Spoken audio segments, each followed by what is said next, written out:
Hello students, welcome to Ashok academy. So ఈ వీడియోలో మనము ఇంటర్మీడియట్ సెకండ్ ఇయర్కి ఉన్నటువంటి ఇంగ్లీష్ మోడల్ పేపర్ ఏంటిదో కంప్లీట్గా తెలుసుకుందాం. పేపర్ ప్యాటర్న్ ఏ విధంగా ఉంటుంది, ఎన్ని మార్క్స్ ఉంటుంది, ఎన్ని బిట్స్ ఉంటాయో తెలుసుకుందాం.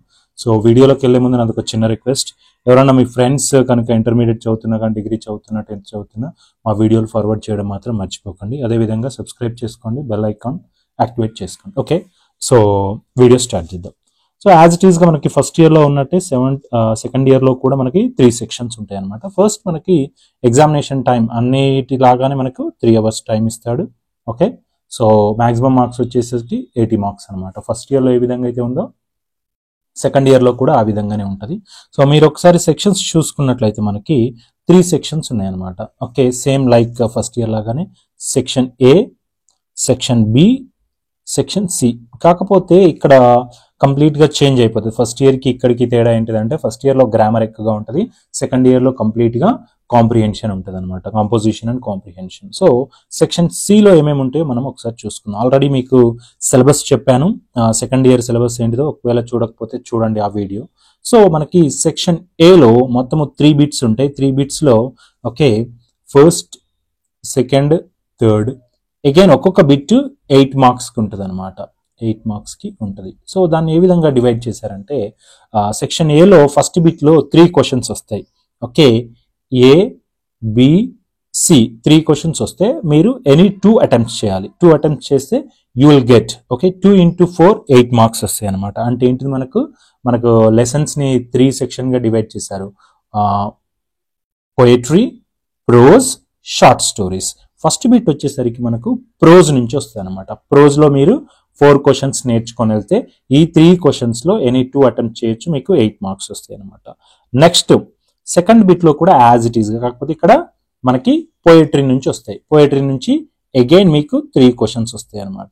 ఓకే, ఈ 3 క్వశ్చన్స్లో ఎనీ 2 అటెంప్ట్స్ చేస్తే you will get 2 into 4 8 marks వస్తాయి. నెక్స్ట్ థర్డ్ బిట్లో కూడా యాజ్ ఇట్ ఈస్, ఇక్కడ షార్ట్ స్టోరీస్ నుంచి వస్తాయి అనమాట. ఈ షార్ట్ స్టోరీస్ నుంచి సేమ్ ఓకే 3 క్వశ్చన్స్ వస్తాయి. ఆ మూడిట్లలో ఎనీ 2 అటెంప్ట్స్ చేస్తే యూ విల్ గెట్ 8 మార్క్స్ అనమాట. సో ఓవరాల్గా మనకి సెక్షన్ ఏలో మొత్తంగా 3 బిట్స్ ఉంటాయి. 3 బిట్స్లో నువ్వు రాయాల్సింది 6 క్వశ్చన్స్ రాయాల్సి ఉంటుంది. ఆ 6 క్వశ్చన్స్కి 6 4 జా 24 మార్క్స్ అనమాట. ఓకే, 24 మార్క్స్ మీకు లెసన్స్ నుంచి వస్తాయి. నెక్స్ట్ ఇప్పుడు సెక్షన్ బి. ఓకే, ఈ సెక్షన్ బిలో ఎక్కువగా రీడింగ్ కాంప్రిహెన్షన్ అనేది ఉంటుంది అనమాట. ఈ రీడింగ్ కాంప్రిహెన్షన్లో ఏముంటుందంటే ఫస్ట్ వచ్చేసరికి రీడింగ్ ప్యాసేజ్. ఓకే, ఈ రీడింగ్ ప్యాసేజ్ ఎక్కువగా మనకి ఎక్కడి నుంచి వస్తుందంటే షార్ట్ స్టోరీస్లో ఉన్నటువంటి రీడింగ్ ప్యాసేజెస్ వస్తాయి. ఓవరాల్గా మనకు ఒక 15 ప్యాసేజెస్ ఉన్నాయి అనమాట. అవి మీరు ప్రిపేర్ అయితే యూ విల్ గెట్ సో ఒక ప్యాసేజ్ వస్తుంది. అందులో మీకు 6 క్వశ్చన్స్ ఇస్తాడు. నిన్నేమంటాడు 4 అటెంప్ట్స్ చేయమంటాడు. 4 into 1 4 మార్క్స్ వస్తాయి. Same like that fifth bit కూడా రీడింగ్ ప్యాసేజే, కాకపోతే బుక్ ఎండింగ్లో ఒక 16 ప్యాసేజెస్ ఇచ్చారు. ఆ 16 ప్యాసేజ్ నుంచి ఏదో ఒక ప్యాసేజ్ మీకు ఇస్తాడు. ఫాలోడ్ బై ప్యాసేజ్ కింద 6 క్వశ్చన్స్ ఉంటాయి. ఎనీ 4 ను అటెంప్ట్ చేయాల్సి ఉంటుంది. సేమ్ యాజ్ ఇట్ ఈస్గా 4కి 4 into 1 4 మార్క్స్ వస్తాయి అనమాట.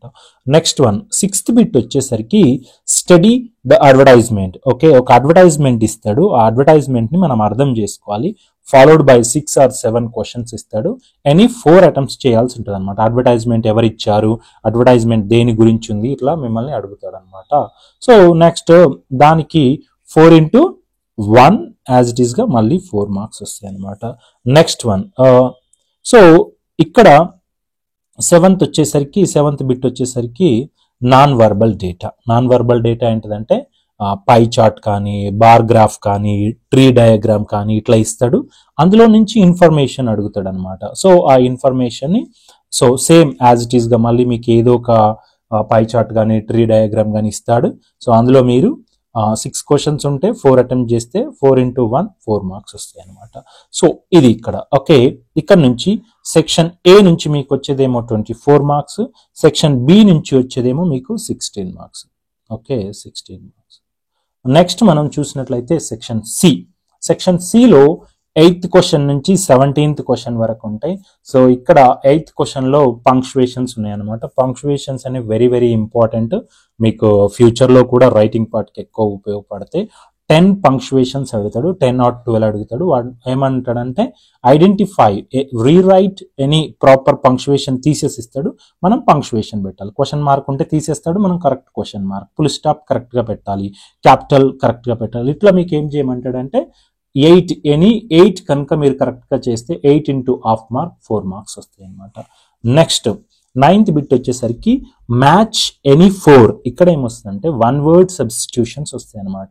మనకి 1 word సబ్స్టిట్యూషన్స్ ఏ విధంగా అయితే ఇంటర్మీడియట్ టెక్స్ట్ బుక్ లో 115 ఉన్నాయో అవన్నీ మీరు 1 word సబ్స్టిట్యూషన్ కి మీరు మీనింగ్ కనుక నేర్చుకున్నట్లయితే యూ విల్ గెట్. ఓకే 6 ఇస్తాడు. ఇక్కడ ఏంటంటే జస్ట్ మ్యాచ్ చేయమంటాడు. ఒక దిక్కు 6 words ఇస్తాడు, ఒక దిక్కు 6 మీనింగ్ జంబుల్డ్ గా ఇస్తాడు. దేనికి ఏది మ్యాచ్ అవుతుందో ఎనీ 4 కరెక్ట్ గా చేస్తే 4 into 1 నీకు 4 మార్క్స్ వస్తాయి అనమాట. నెక్స్ట్ మనకు ఓకే ఫిల్ ఇన్ ఎనీ 4 అని ఇస్తాడు. ఇవేమో ఈడియమ్స్ అనమాట. ఓకే 9th బిట్ ఏమో మనకి 1 word సబ్స్టిట్యూషన్స్, 10th బిట్ ఏమో మనకి ఈడియమ్స్ అనమాట. ఈడియమ్స్ ఏమో ఫిల్ చేయమంటాడు అనమాట. ఒక 6 ఈడియమ్స్ ఇస్తాడు, 6 fill in the blanks ఇస్తాడు అనమాట. ఎనీ 4 కరెక్ట్ గా ఫిల్ చేస్తే 4 into 1 you will get 4 marks అనమాట. అర్థమవుతుందా?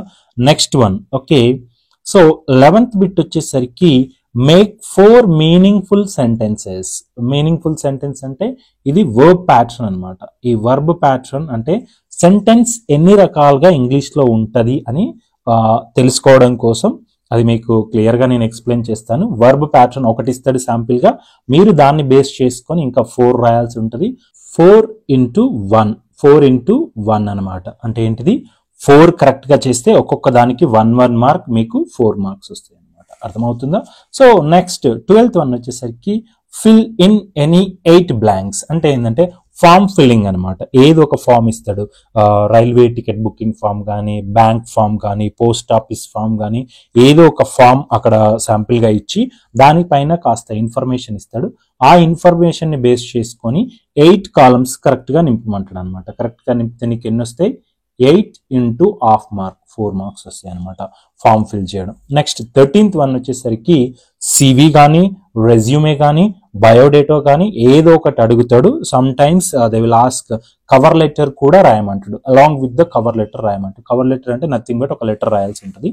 So CV, resume, biodata so ఒకటి రాసినట్లయితే మీకు 1 into 4 మార్క్స్ అంటే 4 మార్క్స్. ఒక సివి రాస్తే 4 మార్క్స్ వస్తాయి అనమాట. టోటల్ గా 4 మార్క్స్. నెక్స్ట్ సివి కానీ, రెజ్యూమే కానీ, బయోడేటా కానీ ఏదో ఒకటి అడుగుతాడు.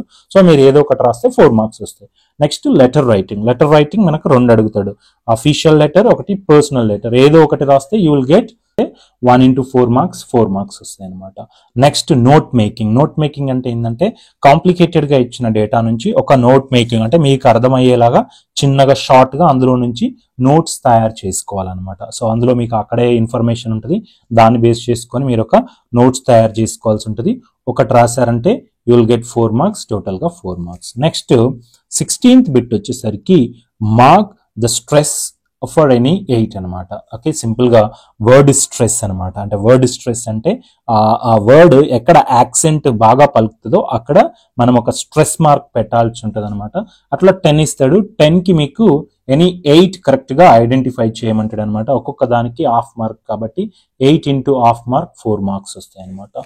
నెక్స్ట్ 17th బిట్ వచ్చేసరికి dialogue writing. Dialogue writing any 2 characters ఇస్తాడు, మిమ్మల్ని ఒక డైలాగ్ రాయమంటాడు అలా ఇమాజినేషన్ చేసుకొని. సో దానికి మీకు ఒక డైలాగ్ రాస్తే 4 మార్క్స్ వస్తాయి అనమాట. సో ఇది ఓవరాల్ గా 17 బిట్స్ అనమాట. మొత్తం మనకి section A, section B, section C అనమాట. సెక్షన్ సి అటెంప్ట్ చేసేటప్పుడు 8th బిట్ నుంచి 17th బిట్ వరకు ఒక సీక్వెన్స్ ఆర్డర్ లో రాయాల్సి ఉంటుంది అనమాట. అది మీరు గుర్తుపెట్టుకోండి ఓవరాల్ గా. ఓకే ఇప్పుడు మీరు so section A and section B వచ్చేసరికి 40 మార్క్స్ ఉంటుంది, సెక్షన్ సి వచ్చేసరికి 40 మార్క్స్ ఉంటుంది అనమాట. అది మీరు గుర్తుపెట్టుకోండి. ఓకే సో నెక్స్ట్ వీడియోలో మనము how to get 98 marks. Okay ఈజీగా 98 మార్క్స్ ఏ విధంగా తెచ్చుకోవాలనే దాని మీద నేను వీడియో చేస్తాను. తప్పకుండా సో మా వీడియోని సబ్స్క్రైబ్ చేసుకోవడం మాత్రం మర్చిపోకండి. అలాగే మీకు సాంస్క్రిట్ కావాలంటే డిస్క్రిప్షన్ లో సాంస్క్రిట్ ఛానల్ లింక్ కూడా ఇస్తాను. You can subscribe and watch videos from there.